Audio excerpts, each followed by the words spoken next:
증시 쏙쏙 하나금융투자 윤보원 부장과 함께합니다. 어서 오십시오. 네. 자, 오늘 첫 방송인데 네. 기대하겠습니다. 네.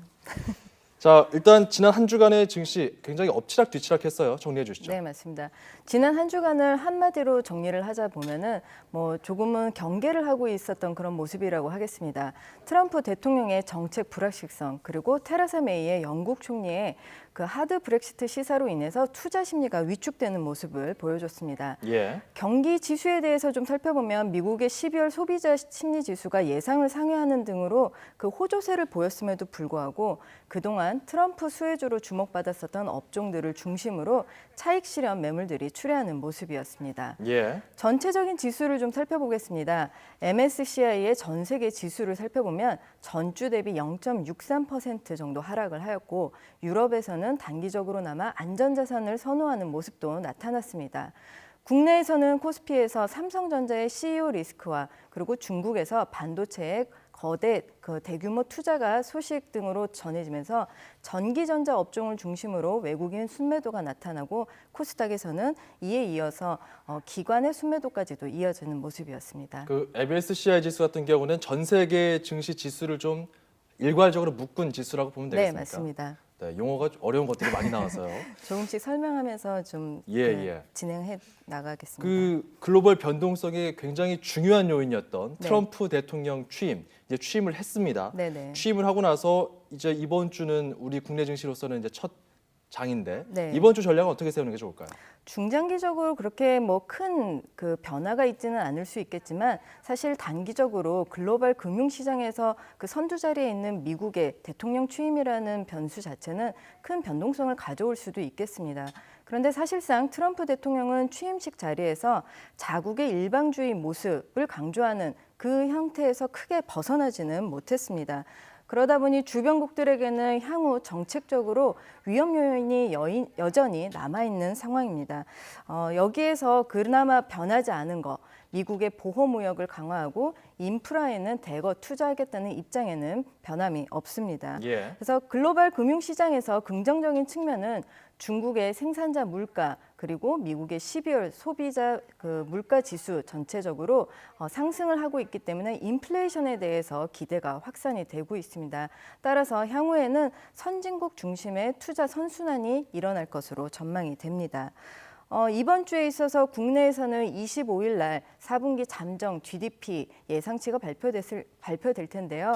한 마이너스 2.0% 정도로 수준에 도달을 할 것으로 보여지고요.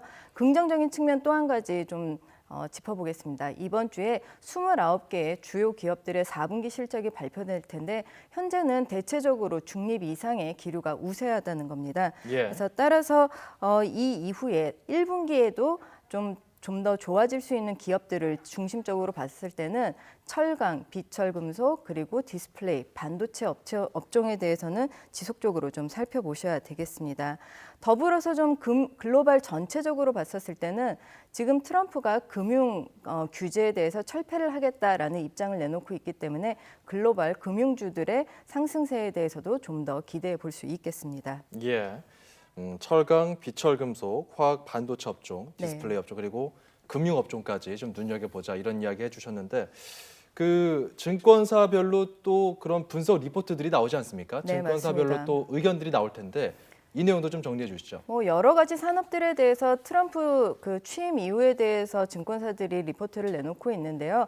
오늘은 두 가지 산업에 대해서 증권사 의견을 좀 요약해 보겠습니다. 예. 우선은 완성차 업체가 트럼프 시대를 맞이해서 어떻게 투자 계획을 바꿀까인데 지금 키움증권에서는 현대차 그룹이 미국 내 시설 투자를 통해서 중장기적으로는 실적 개선을 기대해 볼 수 있겠다라는 의견을 내놓았습니다.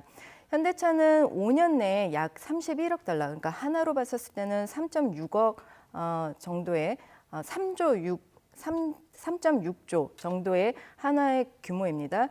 미국 투자를 지금 진행을 하겠다라는 계획을 갖고 있는데요.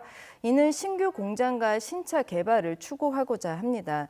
사실상 이 정도의 규모는 연으로 환산을 해봤을 때 60만 대 규모의 생산 능력인데 공급 과잉이 아니냐라는 우려까지도 좀 나타나고는 있습니다. 그런데 이러한 우려를 불식시키기 위해서는 고급차 아니면 중형 SUV, 픽업 이런 주요 모델을 가지고 갈 수 있고 또 한 가지 판매가를 높일 수 있는 신규 모델을 확보한다면 장기적으로 유효한 전략이라는 의견입니다. 예. 네, 완성차에 대해서 좀 살펴봤고요. 그 다음으로는 OLED 관련돼서 좀 살펴보겠습니다. 현재 증권사에서는 OLED 관련 주가가 고점이냐 아니면 아직까지도 추가 상승 여력이 있느냐에 대해서 의견이 분분합니다. 이거에 대해서 좀 판단해 볼 수 있는 리포트일 텐데요. 하이투자증권에 따르면 2017년에 전 세계 디스플레이 업체들의 중소형 OLED 신규 투자가 지속적으로 확대될 전망입니다. 지난해에 있어서는 애플이 플렉서블 OLED를 채택하겠다는 입장을 발표하고 국내에서는 삼성 디스플레이를 중심으로 신규 투자가 큰 폭으로 증가했습니다.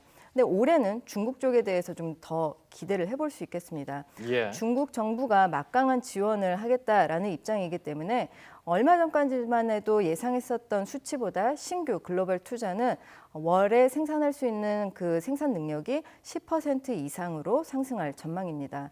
따라서 국내에서는 관련된 장비 업체들의 신규 수주액이 전년 대비 증가할 전망이고요. 또 한 가지 삼성 디스플레이 내에서 점유율이 높았거나 아니면 기존 중화권 업체들의 수주 경험이 있는 장비 업체들에 주목하시는 전략을 가져가셔야겠습니다. 뭐 중국 쪽 같은 경우는 기존에 뭐 한류 업체랄지 한류 관련된 소비주들 네네. 이런 어떤 업체들은 좀 어려움을 겪고 있는 것으로 알려져 있는데 그 외에 어떤 이런 가전이나 자동차 같은 경우는 좀 개별 종목들을 다르게 봐야 된다. 어떤 이런 분석이네요. 네, 그렇습니다. 자, 그리고 트럼프 미 행정부가 이제 출범을 하고 나서 우리가 좀 글로벌 자산 배분의 관점에서 봤을 때 네. 어떤 투자 전략, 어떤 그런 고심을 하시는 분들이 있을 것 같거든요.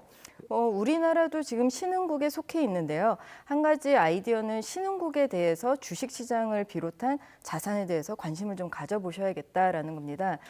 물론 신흥국 내에서도 각 국가별 입장이 그 차이점은 있겠지만 지금 현재 브라질이나 칠레 등을 그 선두권으로 해서 비아시아권은 현재 금리 인하가 진행되고 있는 모습입니다. 예. 이러한 모습들은 신흥국의 내수를 좀 정상화시킬 수 있는 우호적 환경을 조성할 텐데요. 달러화 강세가 진정이 되고 또 중국의 경기 지표가 호조세를 보이면서 원자재 가격이 전반적으로 상승을 하고 있습니다. 여기에서 좀 재미있는 그 과거의 데이터들을 좀 살펴보면 과거에 미국 대통령의 임기를 시작으로 약 90일 내지는 100일 정도의 시점에서 선진국 대비 신흥시장의 강세가 연출이 되었습니다.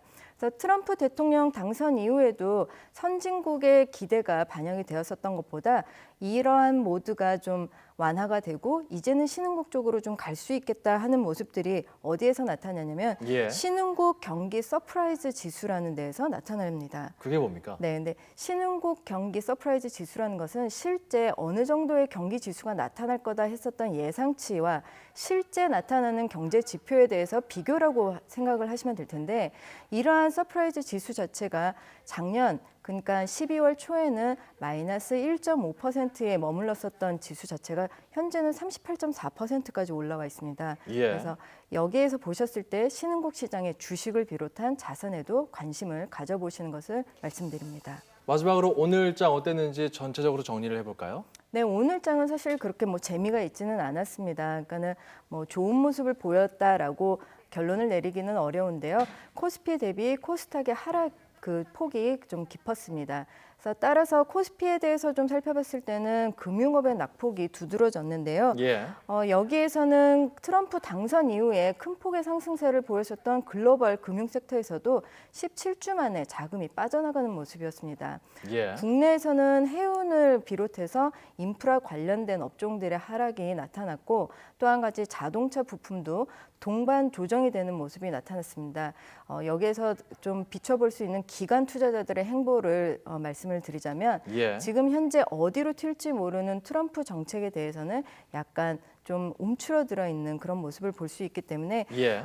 좀 추석 연휴, 구정 연휴가 목전에 있기 때문에 조금은 그 박스권 내에서의 흐름 정도밖에 기대해보지 못할 것 같습니다. 알겠습니다. 오늘 증시 쏙쏙 증시에 대해서 좀 자세히 살펴봤는데 네. 앞으로도 좀 기대해 보겠습니다. 고맙습니다. 네, 감사합니다. 하나금융투자 윤보원 부장이었습니다.